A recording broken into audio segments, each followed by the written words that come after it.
Hey, for this next free lesson from GBLP, I want to talk to you about something really important, which is chaos, dealing with chaos, trying to figure out how to script that chaos.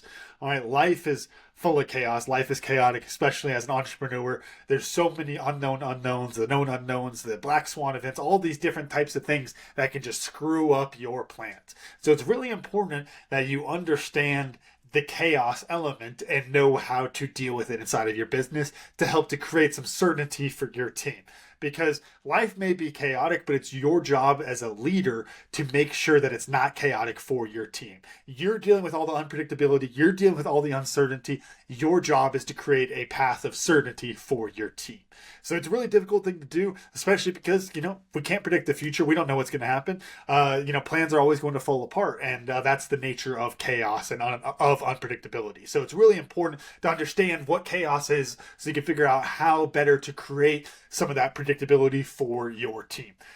First, the thing I would like to talk about would be just, we talk about the masters of chaos, Green Berets. Of course, Otis will talk to you about that in more detail, but and we also got some great podcast episodes covering it. But the thing is, we call them masters of the chaos. Green Berets is masters of chaos. Like, all right, well, what is it? If you are in behind enemy lines, you're dealing with a very unpredictable environment. There's all sorts of moving parts going on, multivariate problems that you're trying to solve, all these different things, right? So how can you really master that chaos? There's this idea of it's like, well, I create the chaos and then they have to deal with it. But it's like, well, you're still dealing with the chaos. You're still dealing with all that unpredictability. So how do you thrive in that setting? Not just messing it up for the enemies, for the evil regime in the Green Beret case, but also what can you do to thrive inside of that chaos for yourself? Because it doesn't do you much good if you're struggling in the chaos just as much as they are, right? We want to thrive in that chaos, okay? Now, when it comes down to the reason things are so chaotic is because, like I said earlier, we can't predict the future. It's impossible. Many people have tried, all the doomsday folks and all those kind of things out there. We're still here, right? So we can't predict the future. We have this human desire to keep trying to, right? We're always trying to put together, predict what tomorrow has for us, but we really have no way of knowing. And so what we do a lot of time is we put together a plan of what we think the future is going to look like. Now, usually this is a very idealistic plan, right? We're going in and we're like, it's all sunshine and roses and flowers and rainbows and all that kind of stuff, right? And it's like, okay, well, this is what my plan is. Things are going to go perfectly like that.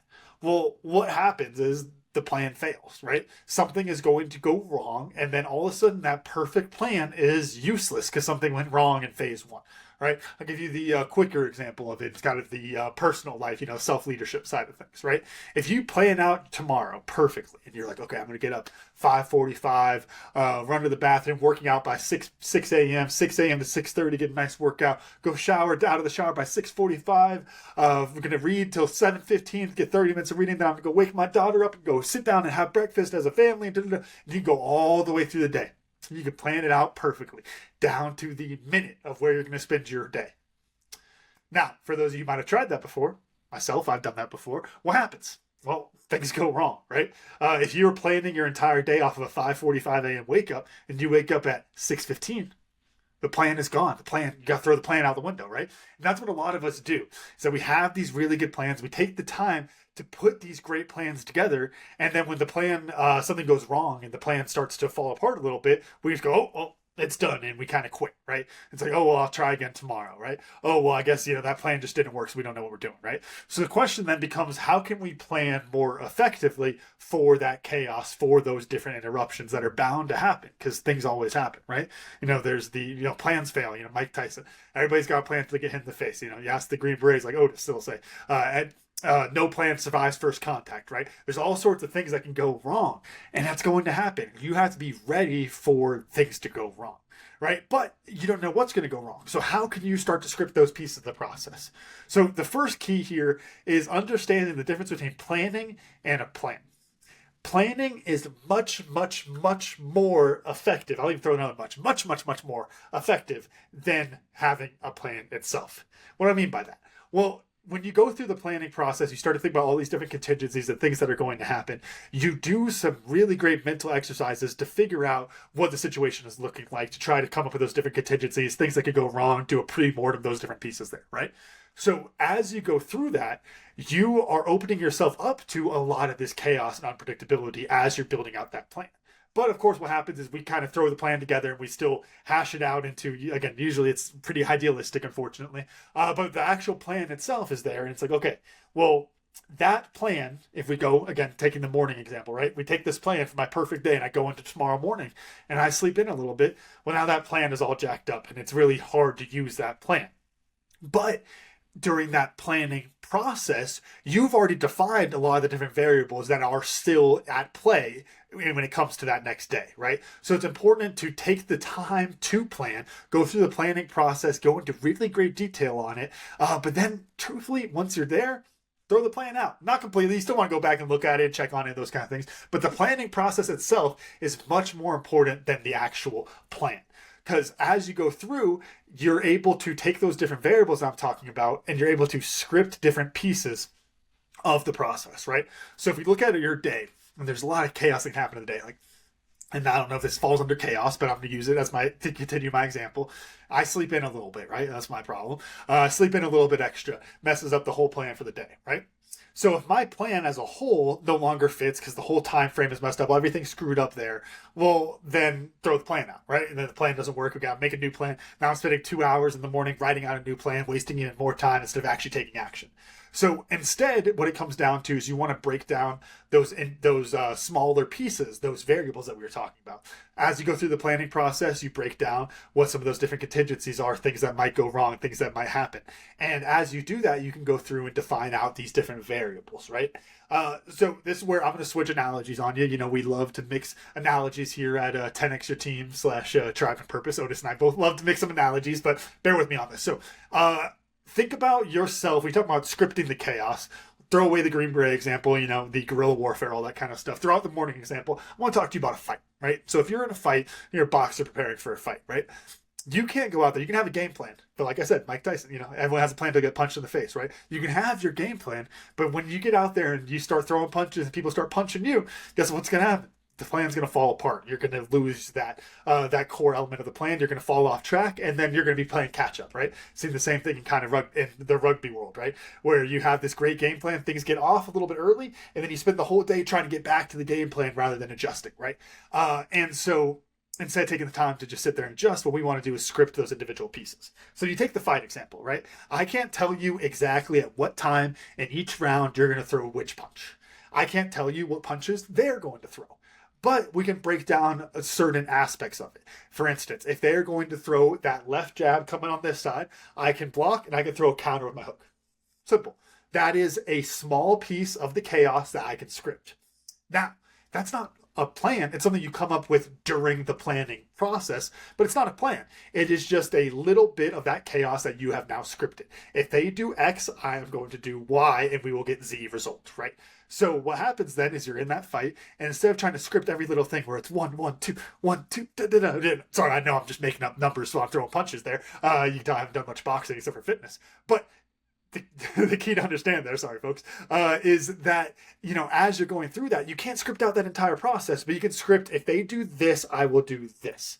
And as you break that down, now you're in the fight, now you're in the chaos, you're dealing with all the craziness, all the unpredictability, people yelling, all that kind of stuff. And you could think back to, instead of going, what was my plan? On page 4 of the plan, I think that I said that I needed to throw my left hook. No, screw that. They throw this punch, I throw that punch. Simple. They start doing this, I can do that. And you can write out all those different contingencies. Now, as you go through that planning process and you script out all those smaller pieces, now you have things that you can implement very easily, whether or not there is whether or not you're actually sticking to the plan in its entirety. As those things fall apart, going back to the morning example, if my plan is specifically like, hey, here's what I'm going to do at each step along the way and all that kind of stuff, then I wake up a little bit late, that plan is gone. But what happens if you go through and you plan out each individual piece? So now I woke up late, screw that up. Now I can either, yell at myself, think I'm a failure and all those kind of things and screw up the plan, try again tomorrow. Or I can go back to say, hey, we can script the chaos a little bit here. So I woke up late. My schedule is all screwed up. But hey, guess what? I'm going to roll out of bed. I'm going to go work out. Boom. Scripted the chaos. Scripted the chaos. I woke up. Going to go do this thing. Cool. Awesome. My day gets interrupted. Somebody calls me. They say they need me to help with a project deadline coming up this week and some interruption there. Okay. Hey, there's an interruption. I'm going to go boom. and I'm going to go right into this, and I'm going to attack it over here. You figure out what those different interruptions could be. You can script what that counterpunch is to those. So that's where, going back to the planning versus the plan, right? It's not some perfect plan where everything is going to go great. But what you're going to do is you're going to spend some time, kind of going back to the pre-mortem concept, but you're going to spend some time thinking, okay, what could go wrong? What kind of punches could they throw at me? Well, if they throw that punch, I know what I'm going to throw. If they throw this punch, I know what I'm going to throw. And when you break it down to that level, now you look like you know what's happening. Now you look like you're following the perfect game plan, all that kind of stuff. The truth is, you're in the same chaos as everyone else. You don't know what's coming next, but you know if X happens, you'll do Y. If A happens, you'll do B. L, M, throw out all the other letter examples, right? But what that does is it allows you to script the individual pieces of the chaos, and then as things unfold, you can just flow with it. And you can always find that right next choice based on that script for those smaller things. So it's really important there, as you go through, understanding that there is going to be surprises. There are going to be interruptions. Taking the time to spend those contingencies in pre-mortem, put that all out so you understand all of those different variables there. Because then once you do that, now you are prepared for the surprise. People throw this out all the time. Expect the unexpected. What do I mean by that? It's a little bit of a paradoxical phrase. But really what it is, I can't expect the unexpected because by nature it is unexpected. I don't know what's going to come, right? I do not know what tomorrow is going to hold. But I can bet that I won't be able to stay exactly on my plan. I'll give you a quick example that came to mind just right now as I'm thinking out the rugby world. I would say this all the time to my players. And it's like, hey, look, things are going to go wrong. That's what I'm saying. Expect the unexpected. If you go through it, you're like, everything's going to go great. Guess what happens? Something goes wrong. Now you're in a problem. Now your plan is broken. So instead, recognize that things go wrong. Recognize that you're going to get hit in the mouth. Recognize that the plan will fall apart.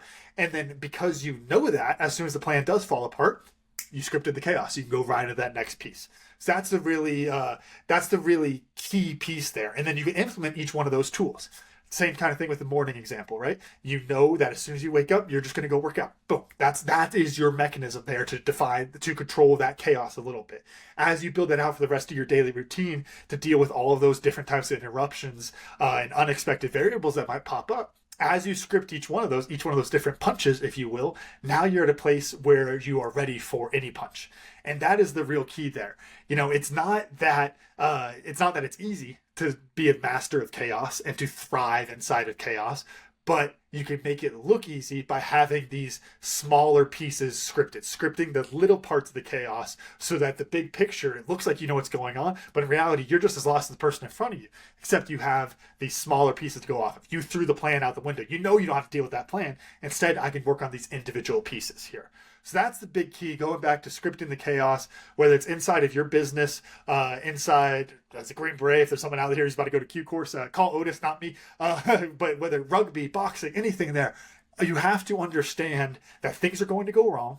The plan will fall apart. You can't predict the future. And so instead, what you can do is script these kind of independent variables along the way. Know what punch you're going to throw as a counter to the punch they're throwing. When you start to script that out, now you can create certainty for your team, which again, it goes back to, as a leader, your job is to create certainty for your team. So instead of going in and saying, here's our plan, everything's going to go perfectly, if you do that, guess what happens? The plan goes wrong. Now, not only are they dealing with the fact that the plan is wrong and they don't know what to do because you told them to trust the plan, but now they're not sure they could trust you because you gave them the plan, said trust the plan, and then it's gone.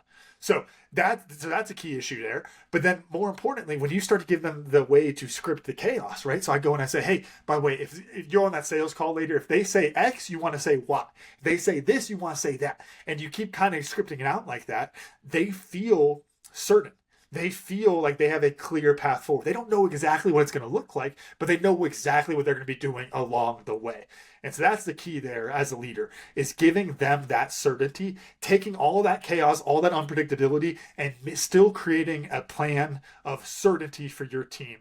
I say plan of certainty, that's not the right way to put it, by going through the planning process, taking the time to understand the contingencies so that you can then script those smaller variables so that they can create certainty even in the most unpredictable environments. Just like a Green Beret behind enemy lines, just like a boxer in a fight, give your team something that they can actually take action off of rather than getting caught where they're not taking action because they're so busy trying to figure out what they need to be doing. Give them something simple to operate off of. If A, then B. If C, then D. If you can do that for your team, then they will be able to conquer the chaos. They will feel like masters of the chaos, and they will feel like you were giving them this amazing plan, even though you and I will both know it's not really a plan. It's just these little contingencies along the way.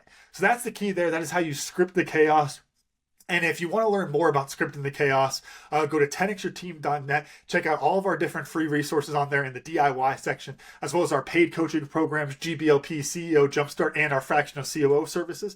Lots of great options there. Go to 10xyourteam.net. Find the right leadership development tool for you and for your team so you can help them to script the chaos, create some certainty for them in a very uncertain world. Thanks for watching, guys.